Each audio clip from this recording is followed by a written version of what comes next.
Umat Tuhan yang terkasih dalam Yesus Kristus, Salam. Jumpa lagi pada malam ini, 15 Juni 2022. Dari Pastori 4 Jemaat Koinonia Kupang, saya menyapa umat Tuhan, salam damai sejahtera. Seraya mengajak umat Tuhan untuk kita menyatakan syukur kita kepada Tuhan dan mendengarkan kebenaran firman-Nya.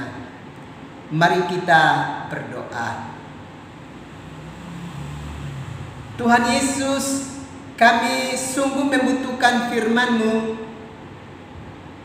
bagi kehidupan kami. Karena itu, datanglah dan memberkati kami dengan kebenaran firman-Mu. Demi Yesus Kristus, firman yang hidup itu, kami berdoa. Amin.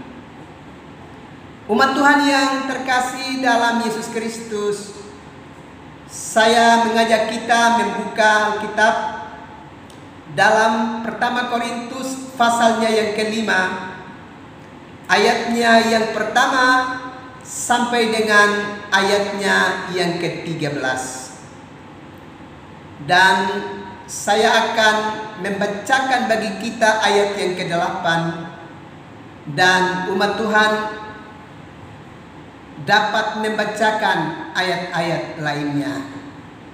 Beginilah bunyi firman Allah. Dosa dalam jemaat. Karena itu marilah kita berpesta, bukan dengan ragi yang lama, bukan pula dengan ragi keburukan dan kejahatan, tetapi dengan roti yang tidak berragi, yaitu kemurnian dan kebenaran. Umat Tuhan yang terkasih dalam Yesus Kristus, keadaan kehidupan kita hari ini,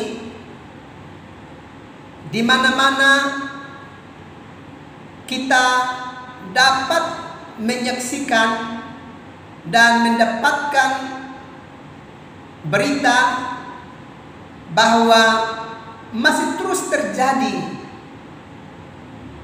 aktivitas seksual di luar dari pernikahan. Orang masih bebas melakukan tindakan ini, dan rupanya orang-orang yang gemar melakukan aktivitas seksual di luar pernikahan menganggap bahwa alat-alat kelengkapan seks yang disediakan oleh Tuhan memperlengkapi kehidupan manusia itu bisa digunakan kapan saja, di mana saja, dan kepada siapa saja. Itulah yang membuat aktivitas seks di luar pernikahan masih begitu subur dan menguat di tengah-tengah kehidupan masyarakat. Dan tidak terkecuali memasuki juga kehidupan setiap kita yang tengah melibatkan diri kita dalam aktivitas rohani. Ini tentu sebuah kondisi kehidupan yang amat membahayakan kehidupan kita sebagai imamat yang rajani, bangsa yang kudus, dan umat kepunyaan Allah di tengah-tengah kehidupan dunia ini. Kita tentu berharap bahwa kondisi ini harus kita perangi dan harus dikurangi, bahkan dihilangkan di tengah-tengah kehidupan kita, supaya setiap orang menyadari bahwa ada waktunya untuk dia bisa dapat melakukan aktivitas seksualnya ketika dia sudah hidup bersama sebagai suami istri telah diberkati oleh Tuhan, di mana dia menjadi bagian dari umat percaya.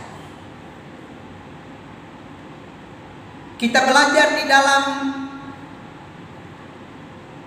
aturan perundang-undangan yang berlaku dengan jelas dikatakan Undang-Undang Nomor 1 Tahun 74 menegaskan bahwa perkawinan yang sah itu adalah perkawinan yang sudah dikukuhkan menurut hukum agama dan dicatat menurut perundang-undangan yang berlaku.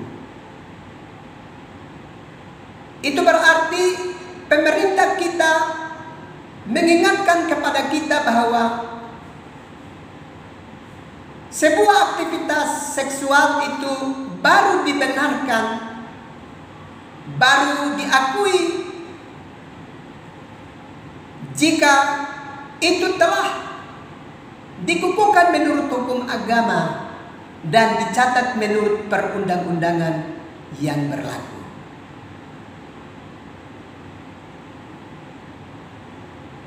Hari ini kita belajar dari pertama Korintus pasalnya yang kelima ayat yang pertama sampai dengan ayatnya yang ke-13.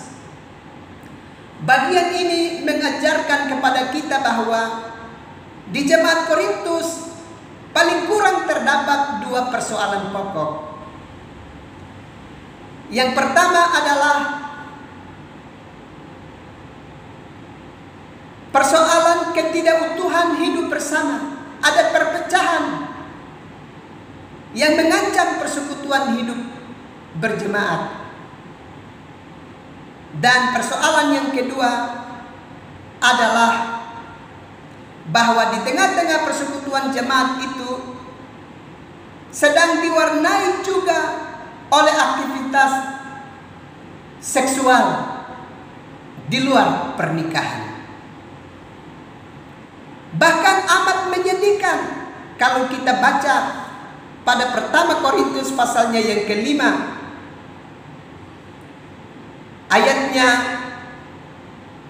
yang pertama, dengan jelas dikatakan, memang orang mendengar bahwa ada percabulan di antara kamu, dan percabulan yang begitu rupa seperti yang tidak terdapat sekalipun di antara bangsa-bangsa yang tidak mengenal Allah, yaitu bahwa ada orang yang hidup dengan istri ayahnya. Ini mengerikan, saudara. Karena itu,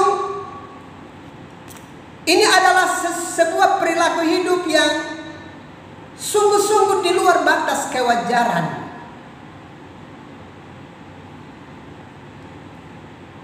Dan karena itu, kalau kita perhatikan bagian kitab suci ini, Rasul Paulus malah dengan tegas mengatakan, khususnya pada ayatnya yang kelima, Rasul Paulus katakan bahwa orang itu harus kita serahkan dalam nama Tuhan Yesus kepada iblis, sehingga binasa tubuhnya agar rohnya diselamatkan pada hari Tuhan. Rasul Paulus mau memberi penegasan bahwa setiap orang yang melakukan penyimpangan seksual semestinya mendapatkan hukuman yang setimpal dengan perbuatannya. Bahkan hukuman yang mengerikan, di mana tubuhnya mengalami kebinasaan.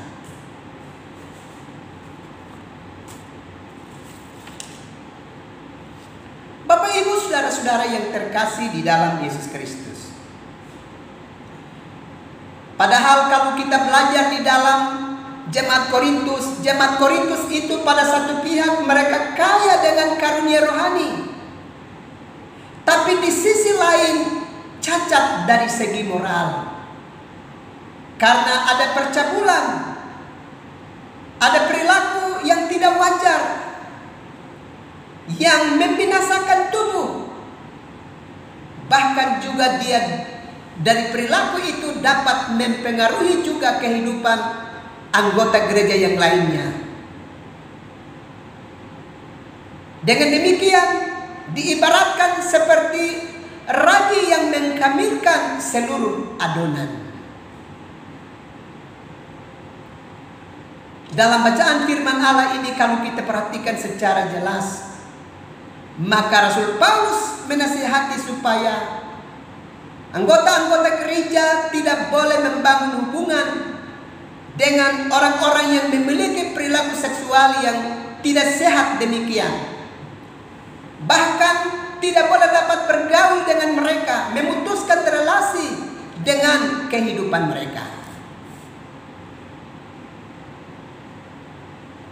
Ini tentu baik untuk kita perhatikan secara baik.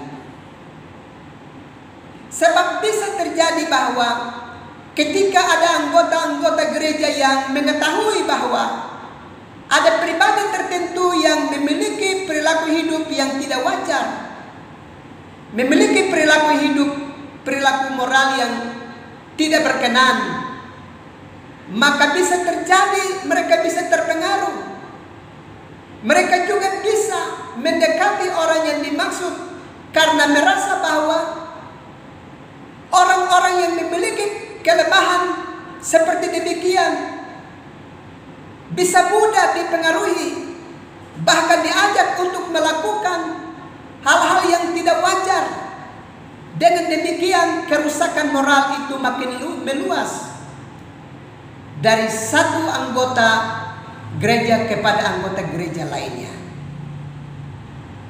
Itulah sebabnya Rasul Paulus menasihati supaya keadaan ini harus diwaspadai. Bapak Ibu saudara-saudara yang terkasih di dalam Yesus Kristus, keadaan yang tidak wajar ini telah terjadi di zaman yang masih sangat tradisional. Dan apalagi sekarang kita sudah hidup di zaman digital. Iblis bisa lebih mudah menyeret kehidupan kita sebagai umat manusia untuk masuk dalam dosa percabulan.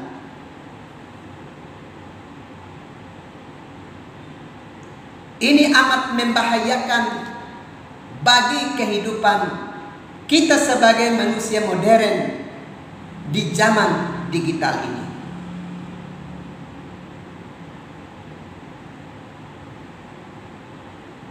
Karena itu sangat diharapkan bahwa kita mesti berwaspada di zaman digital ini, supaya demikian kerusakan moral tidak terus menjalar dan terus makin meluas di tengah-tengah kehidupan umat percaya. Karena di zaman digital ini ada alat-alat yang mendukung dan memudahkan kita terjerat untuk memperluas aktivitas tidak bermoral ini di dalam keseharian hidup kita. Apalagi di zaman digital ini disediakan begitu banyak akses situs-situs yang terus mempengaruhi dan mengganggu kehidupan kita sebagai umat beriman. Karena itu, kalau Rasul Paulus menegaskan tentang sebaiknya orang-orang yang berperilaku moral yang tidak wajar patut dijauhi, maka di zaman digital ini sebaiknya kita membatasi diri kita untuk membuka situs-situs porno. Sebaiknya kita membatasi diri kita pada akses-akses yang menggiring kita untuk membangkitkan hasrat kedagingan kita, sehingga menarik kita lebih jauh dan makin jatuh dalam perbuatan-perbuatan amoral yang tidak berkenan di hadapan Tuhan. Karena itu sekali lagi, jika Rasul Paulus menasihati supaya orang-orang yang hidup di zamannya berusaha untuk menjauhkan dirinya dari orang-orang yang berperilaku yang tidak wajar tadi, maka di zaman digital ini sebaiknya kita juga berusaha untuk membatasi diri kita dari situs-situs porno atau juga akses-akses internet lainnya yang bisa mempengaruhi pikiran kita dan merasuki kita untuk kita mau bertindak yang tidak wajar di dalam kehidupan kita. Dan itu mempengaruhi pertumbuhan iman kita, sehingga kita lebih menghidupkan hasrat kedagingan kita daripada menghidupkan kerohanian kita yang lebih baik di hadirat Tuhan. Sebaiknya kita lebih banyak bergaul dengan Tuhan melalui doa, puji-pujian, pembacaan kitab suci, dan mendengarkan perenungan-perenungan pemberitaan firman Allah, supaya kita makin dikuatkan, agar dengan demikian kita sungguh-sungguh ditolong untuk hidup di dalam kebenaran. Pada ayat yang ke-8 yang kita baca tadi dengan jelas dikatakan, karena itu marilah kita berpesta, bukan dengan ragi yang lama, bukan pula dengan ragi keburukan dan kejahatan, tetapi dengan roti yang tidak berragi, yaitu kemurnian dan kebenaran. Ingat, kita tidak boleh menghidupkan ragi yang lama, keburukan dan kejahatan untuk terus merasuki hidup kita, mempengaruhi pertumbuhan iman kita dan melemahkan iman kita di hadirat Tuhan, dan kemudian berujung pada perbuatan-perbuatan amoral yang kita lakukan di dalam hidup ini. Rasul Paulus menasihati kita, hendaknya kita menjauhkan diri kita dari aktivitas-aktivitas hidup kita, atau juga dari situs-situs yang disediakan yang bisa merusak pertumbuhan iman kita di hadirat Tuhan. Kita pasti bisa melakukan ini karena Roh Kudus pasti menolong kita. Karena itu, setialah bergaul dengan Tuhan melalui doa, puji-pujian, pembacaan kitab suci, dan setia mendengarkan perenungan kebenaran firman Allah untuk menguatkan kehidupan iman kita di tengah-tengah kehidupan dunia ini. Tuhan pasti menolong dan memberkati umat Tuhan sekalian. Amin. Mari kita berdoa. Tuhan Yesus, terima kasih untuk kebenaran firman-Mu yang memberkati kami. Malam ini hamba terus berdoa untuk umat-Mu yang ada dalam penderitaan sakit, baik itu di dalam rumah tangga mereka maupun di rumah-rumah sakit, baik yang ada di Kota Kupang ini, di Surabaya, Jakarta, Bandung, di Denpasar, di mana saja umat-Mu sedang mencari pertolongan medis. Ya Bapa, pilihlah umat-Mu, dan kalau Bapa berkenan, beri bagi mereka pemulihan. Juga tolonglah umat-Mu untuk mereka bisa mampu melewati berbagai masa sulit dalam hidup mereka. Dan kuatkan iman percaya umat-Mu menghadapi kenyataan hidup ini, untuk sungguh-sungguh berserah diri kepada Tuhan sebagai satu-satunya penolong bagi hidup mereka. Terima kasih Tuhan, kami akan beristirahat malam ini. Datanglah dan memberkati kami sekalian. Demi Kristus kami berdoa. Amin. Umat Tuhan yang terkasih, selamat malam, selamat beristirahat. Tuhan pasti terus melindungi dan memberkati umat Tuhan sekalian. Salam.